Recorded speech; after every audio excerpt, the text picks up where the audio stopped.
नमस्कार दोस्तों, जय जोहार। मैं कौशल तिवारी और बिहनिया संध्या में आपका स्वागत है। छत्तीसगढ़ में लगातार ईडी की कार्रवाई होते रही, लेकिन अचानक अब यह ठंडे बस्ते में चले गई, ऐसा लगने लगा है लोगों को। तो यह ठंडे बस्ते में क्यों गई, आज हम विस्तार से इस पर बात करेंगे कि छत्तीसगढ़ में ईडी ने किन किन क्षेत्रों में कार्रवाई की और कार्रवाई कहां जाकर रुक गई। छत्तीसगढ़ में सबसे पहले ईडी यानी प्रवर्तन निदेशालय ने कोयला और परिवहन घोटाले को लेकर जांच शुरू की और इस मामले में कई लोगों को उसने गिरफ्तार किया, जिसमें सौम्या चौरसिया का भी नाम है, समीर बिश्नोई का भी नाम है और भी कई आरोपी हैं। सूर्यकांत तिवारी सहित आधा दर्जन से अधिक लोगों की गिरफ्तारी की गई। उसके बाद चालान भी पेश हो गया, पूरक चालान भी पेश हो गया, लेकिन इस मामले में जो और भी नाम आए हैं उनकी संपत्तियां तो सीज की गई, लेकिन उनकी गिरफ्तारी नहीं की गई। उसमें प्रमुख नाम देवेंद्र यादव विधायक भिलाई का भी ले सकते हैं आप। ईडी सिर्फ कोयला और परिवहन घोटाले पर ही कार्रवाई नहीं की, बल्कि ईडी ने यहां शराब के खिलाफ भी कार्रवाई की और इस मामले में भी कई लोगों से पूछताछ की, जिसमें दीपांशु काबरा है, राम गोपाल अग्रवाल कोषाध्यक्ष कांग्रेस के हैं। इसके अलावा भी कई लोग हैं, कुछ लोगों की गिरफ्तारियां भी हुई, जिसमें एक त्रिपाठी का नाम भी शामिल है। इसके बाद ईडी और भी कार्रवाई करते रही, महादेव ऐप तक जा पहुंची, लेकिन सारा मामला क्या ठंडे बस्ते में चला गया है? आखिर ठंडे बस्ते में क्यों चला गया है? क्या ने लेन देन करके पूरे मामले को ठंडे बस्ते में कर दिया है, या फिर भारतीय जनता पार्टी के नेताओं तक मामला पहुंच गया है, इसलिए इस समूचे मामले को ठंडे बस्ते में डाल दिया गया है? ऐसी जनचर्चा छत्तीसगढ़ में है और सबसे बड़ा सवाल तो यह है कि आखिर ईडी किस तरह की कार्रवाई करती है। किसी को पकड़ रही, किसी को छोड़ रही, किसी की संपत्ति सीज कर रही है और जिनकी संपत्ति सीज कर रही है उन्हें भी छोड़ दे रही है। किसी को सरकारी गवाह बनाने की बात होती है तो किसी को पैसा लेकर छोड़ देने की बात होती है। और कहा जा रहा है कि इस मामले में आईपीएस लोग भी संलग्न, 3 आईपीएस लोगों से पूछताछ भी हुई है, जिसमें रायपुर एसपी प्रशांत अग्रवाल हैं, पारुल माथुर हैं और भोजराज पटेल भी हैं। इसके अलावा जनसंपर्क के डायरेक्टर दीपांशु काबरा का भी नाम रहा है और उन्हें भी पूछताछ के लिए बुलाया गया। कहा जाता है कि उनके नागपुर कनेक्शन की वजह से उनकी गिरफ्तारी नहीं हुई। रानू साहू भी गिरफ्तार है, आईएएस।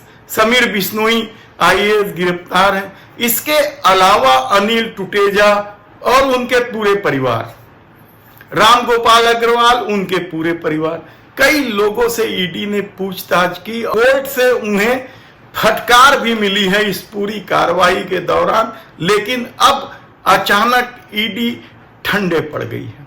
इसकी क्या वजह है हम जानने समझने की कोशिश कर रहे थे, तब अचानक लोगों ने बताया कि ईडी की कार्रवाई ठंडे बस्ते में इसलिए जा रही है क्योंकि हर मामले में भारतीय जनता पार्टी के कुछ नेताओं की संलिप्तता नजर आई। कीजिए आप कोयला घोटाले के प्रमुख आरोपी सूर्यकांत तिवारी के साथ किस तरीके से रमन सिंह, बृजमोहन अग्रवाल, अजय चंद्राकर, यहां तक कि सौदान सिंह, सबके साथ तस्वीरें सामने आई थी। और पहले ही दिन से कहा जा रहा था कि परिवहन घोटाले का मामला या कोयला घोटाले का मामला केवल भूपेश सरकार का मामला नहीं है, बल्कि उससे पहले से यह घोटाला चला आ रहा है, यानी रमन सिंह के सरकार से भी यह घोटाला चला आ रहा है। और शायद यही वजह है कि यह कार्रवाई अब ठंडे बस्ते में चले गई है। शराब को लेकर रमन सरकार भी घिरते रहे और एक समय चावल वाले बाबा के बाद दारू वाले बाबा कहलाने लगे थे। तो और पूरी नीति रीति भूपेश बघेल ने बताया कि यह रमन सरकार से चली आ रही है। यदि घोटाले की बात है तो वहां से शुरू की जाए। इसके अलावा रमन सिंह पर नान घोटाला से लेकर चीट फंड घोटाला, कई तरह के आरोप लगे हैं। तो क्या ईडी वहां तक जा पहुंची है? महादेव ऐप को लेकर भी जिस तरीके से ईडी खुलासा कर रही है, गिरफ्तारियां की है और दुबई कनेक्शन तक का पता लगा ली है। हालांकि यह काम भूपेश सरकार की पुलिस भी कर रही थी, लेकिन ईडी के एंट्री के बाद मामला गरमाने लगा और कहा जाने लगा कि इस मामले में सत्ता से जुड़े कई बड़े बड़े लोग हैं और इस मामले को लेकर मुख्यमंत्री के राजनीतिक सलाहकार विनोद वर्मा से भी पूछताछ की गई और यही नहीं, उनको प्रताड़ित करने का भी आरोप लगा। उनके बीवी बच्चों से भी पूछताछ की गई और घंटों ईडी कार्यालय में बिठाया गया। जब मामला दिल्ली में प्रेस कॉन्फ्रेंस तक जा पहुंचा और हल्ला मचने लगा कि भूपेश बघेल सरकार को बदनाम करने के लिए ईडी इस तरह का खेल खेल रही है, यह सवाल भी उठा कि क्या इस मामले में भारतीय जनता पार्टी के नेता भी संलिप्त है। यकीनन कहा जा रहा है कि कोई बेमचा महासमुंद के पास है, वहां से खल्लारी विधानसभा तक पैसा पहुंचाया जाने लगा है। तो दूसरी तरफ भारतीय जनता पार्टी के कई बड़े चेहरों के नाम भी महादेव ऐप से जुड़े होने की चर्चा है।